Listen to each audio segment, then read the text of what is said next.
All right, so we've got this slush machine. This wasn't freezing when I got here.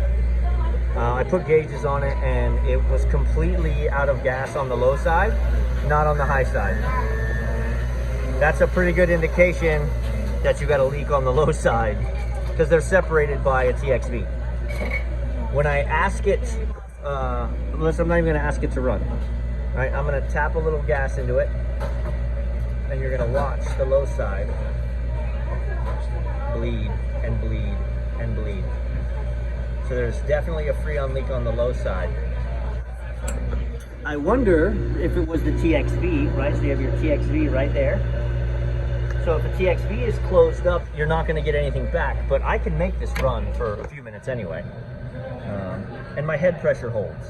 So if the TXV was closed off or the solenoid wasn't opening, your head pressure would go through the roof. It's not. It's at 225, right where it should be. It hangs out right there, which means my Freon is leaving the compressor, being cooled, and passing through the solenoid. The thing is, all it's doing right now is processing the Freon I gave it, and it's gonna suck it down to 0, and then we're gonna go into nothing, and it's gonna overfreeze, which it just did, trip the beater, and done. So that leak is on the low pressure side, which has to be between the TXV and back to the compressor, right there. So I've actually stripped it back and we've done our sniff test and I get no Freon leaks anywhere in here, nothing in there.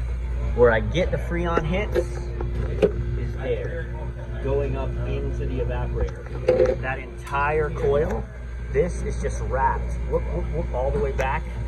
And I talked to tech support, they walked me through it and they agree based on where it's kicking off that it's this barrel that's the problem. This unit's from 2006.